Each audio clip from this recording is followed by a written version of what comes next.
morning. My name is Irene Olkeriil, and I am about to begin something brand new and exciting. As you notice, I am speaking in English, but I will eventually summarize in Palauan. So I want to welcome everyone this morning. This week is an exciting week. Today is June 14th, Friday, June 14, 2024. It is Palau Conservation Day, a national holiday for the Republic of Palau. It's a very special day, and we're starting this brand new, exciting method of turning our show also to be kind of like a podcast. And that way, then people will have a chance to maybe send me their questions via email. And so I've introduced myself. I think most everyone in Palau know who I am already, but I would like to welcome also the viewers outside of Palau who are watching this show. I want to welcome you to this DOTAUT-Tekoi Ureor, Doing Business in Palau. This is the only business talk show in the Republic of Palau. Most times we have guests and we speak in Palauan. And my co-host, her name is Olympia Morey. She's the director of the Palau National Museum. She brings in a very rich cultural background and keeps us focused on what's important in Palau when it comes to our culture and history. And I bring in the entrepreneurship side. What's also important in Palau is the economy and people's livelihoods. And having been colonized so many times, we are proud to say that we are learning to become more and more self-sufficient and hoping for digital technology and innovation and creativity in people doing their own startups and improving their micro, small, and medium enterprises to collaborate all together in this little island nation and to learn to cooperate and compete in a healthy manner and to help bring our domestic economy into the forefront of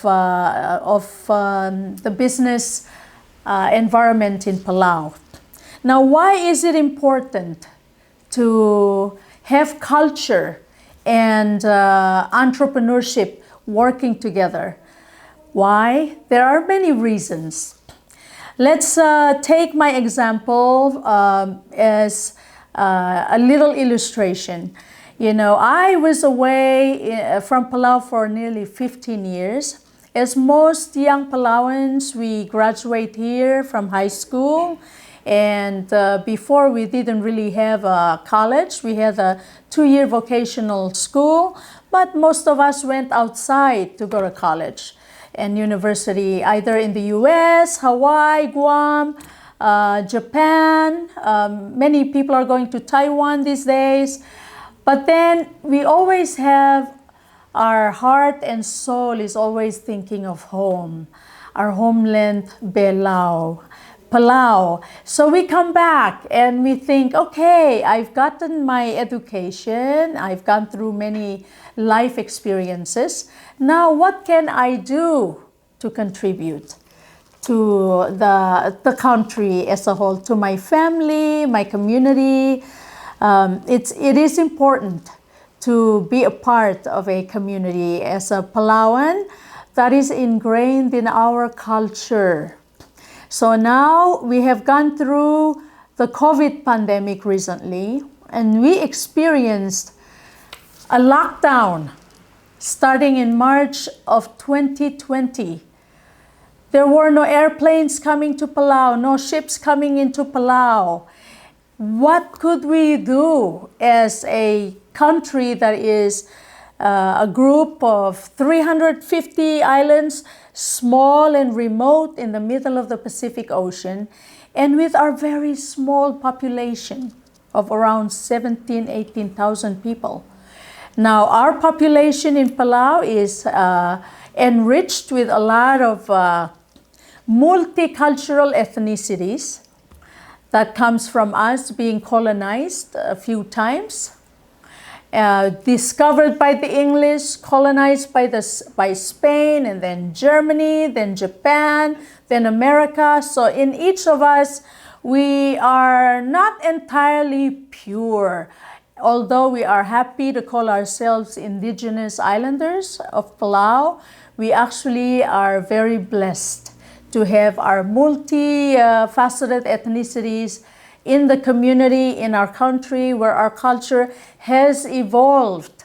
And it includes some languages from these different big countries. And since 1994, we became independent. But we still have foreigners living with us in our country peacefully. And we work well together. We share our abundant and beautiful, pristine paradise environment. Full of fish, and with the weather being nice all year round, normally all the trees, the flowers are growing all year round. We do have only 2 seasons, and so we have the dry season, and then we have the wet season that is a short time in the summer. But overall, we are a very blessed small island developing nation of Palau. So I went away for 15 years, married, school, many other reasons, and worked outside of Palau, like in the United States, in Germany, traveling in Europe, and have learned so much. And then I moved back in July of 2019. July of 2019. Wow, that's a few years ago. So then, after I moved back, I was excited to see that the beautiful, pristine paradise Palau is still here. There's still a lot of fish. The beautiful warm ocean is still around, still very clean. But I also realized that there have been changes over the years that I've been away. There's pollution. There's trash that is coming from outside, being, drifting in the ocean to our shores. Things I've never seen in Palau before. That there were ongoing cleanups and people were struggling to find ways to tackle the pollution problem. And then there's also a big change that I saw, that most of the younger generation are getting used to eating imported foods, that over 90% of the food being eaten in Palau or consumed on a daily basis is imported from outside. That was a big change because I look back when I was born and raised in Palau. I was born on May 15th of 1970 here in Ureor. And I grew up between Ureor and Babeldaw and experienced the lifestyle that my grandparents on my mother's side had been living since after World War II, was farming. They were farmers. We ate fresh every day off the farm. There were taro patches, there were vegetable farms, fruit trees. They call it nowadays syntropic farming, and they make it sound like it's a brand new method of farming and agroforestry, but it is actually the type of farming that was done in Palau for centuries. It means fruits and vegetables and everything are all growing amongst each other. Big trees, and then there's vegetables and fruits in between them. And what they do is they just prune the trees and they use all of those natural aging leaves and old leaves as fertilizer all around. That was the kind of life that I remember as a child living here in Palau, running around sometimes barefoot. And it was not as hot. We would play in the rain when it rains, and we would be outdoors I would say 95% of the time. You only come home when you need to like shower and eat dinner and sleep. The rest of the time you are playing outside. And so we were healthy, and I don't remember many times when kids, we were sick with some, incredibly new stuff now that I see in Palau. There's autism in Palau now, which I've never heard of before, and it's now rampant in Palau. There's obesity now in Palau, which it was never before. Kids, you get up in the morning, people were outside and always doing something. Mama, papa, children, everybody had something to do. Work, school, and you come home after school, you had chores. You had to go rake the leaves around the tree in the yard, or you had to clean and sweep and mop the floor, wash dishes. It was a different lifestyle. And people, I feel, were more in tune with nature. And I know that our videographer and photographer, Wes here, who is really helping me with this podcast program, which is a new program we're starting. He's from Japan. He's lived in Palau for 12 years. He understands because he loves nature and being out on the beach, being out in the ocean. That is the best thing about Palau. So looking forward, I am hoping that with this show, I may be able to arouse in people's minds and hearts not only the beautiful memories, but also the values and principles of true Palauan culture, of how livelihoods were lived in Palau as islanders. And my biggest program on this show, which is Doing Business in Palau, is really based on entrepreneurships. And being an entrepreneur, it is a lifestyle. And I have studied it long enough at my age to know that my entrepreneurship spirit started when I was 13 years old. When I would come home after school, and one day in the 80s, when Palau first, we had these stores starting to be built and people going to the stores to buy things. And I went to WCTC and I saw that they had cassettes. In those days, young people nowadays, they're like, what? What is that? A cassette? In those days, I'm a freshman in high school, 13 years old, and I'm like, a cassette? And I love music. My dad used to play guitar and harmonica. We had a lot of music at the house. And his friends, how they partied on weekends would be at each other's houses. Cooking, playing guitar or ukulele, harmonica, and singing. And those were fun times. So music was huge in my life at 13 years old, and I thought, a cassette that I can put in my Walkman and put it in my ear and listen all by myself while I'm walking all along the road, or, it was really something. So after school one day I came and I said to my father, Papa, can I please have $10?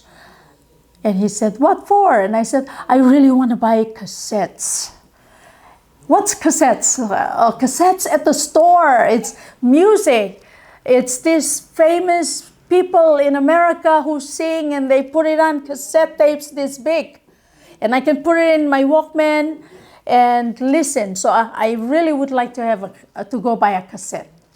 Let's start with that, and I can put it in the stereo at the house and turn it on and listen to the cassette.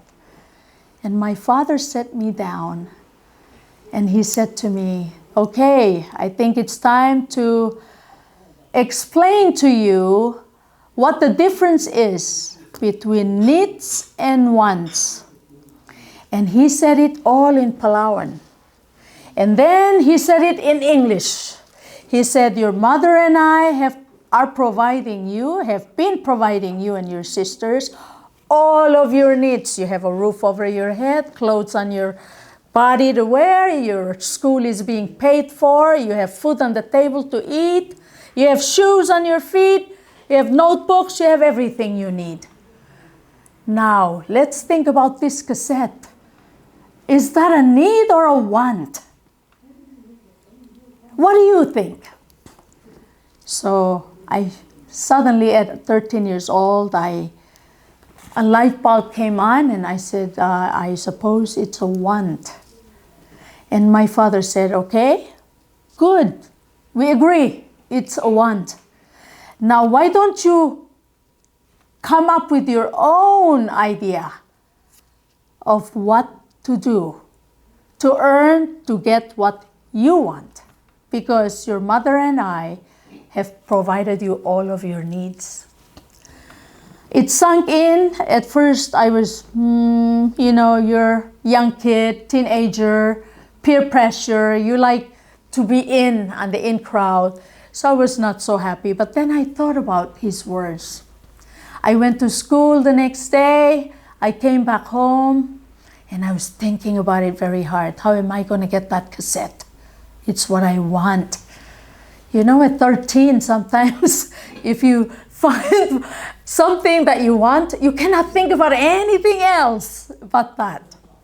So I walked around the house. And my family at the time, we had a lot of also relatives, staying with us. I could see my parents were not well off because they're both working parents. But they were also helping not only provide our needs, their children, but also grandma and other family members. So I walked around the house and suddenly I saw a weather. We called it Green Machine because on it was a company name that said Green Machine.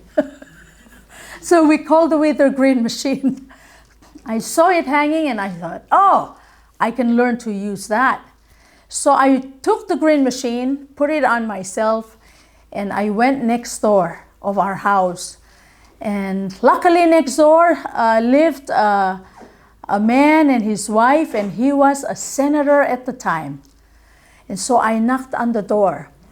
And I said, Senator, I can cut the grass around your house, and I can do it in 1 hour for $10.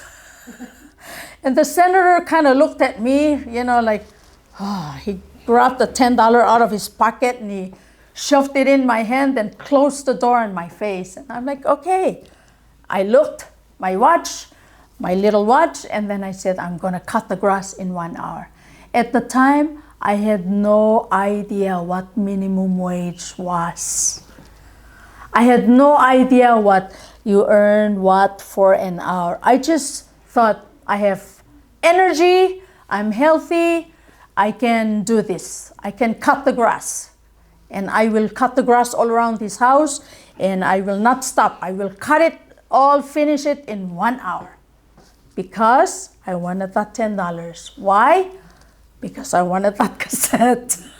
I wanted to go to the WCTC to get that cassette.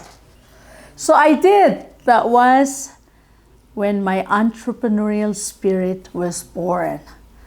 When I got that $10 and got that cassette and I put it in the stereo at the house and I listened to the music and I danced around, I'm like, I gotta do this more. So that's how I started cutting grass around the neighbors. All the tonari, all the neighbors, they knew when I come to cut the grass around their houses. And so I think that is enough story for today. Now that we know that the main purpose of this show is really to help people to find their passion, their spirit. They probably know already what, the good source of life have given them in their life, the blessings in their life, what they can use, what they can do with every second that they are alive and breathing. What can you do with your energy, your health, your gifts that you've been given, your talents? Because once you start doing what you truly love, you can then turn that into a livelihood. and be appreciative of the beautiful and peaceful country we live in, that there are many, many opportunities to create, to innovate, and to produce products and services that not only brings us a livelihood, means of a livelihood to each of us, but also enriches the lives of others around us, that we truly become a part of our community to contribute and be happy living in Palau. Thank you. Until next time. Ang DOTAUT-Tekoi Ureor, doing business in Palau.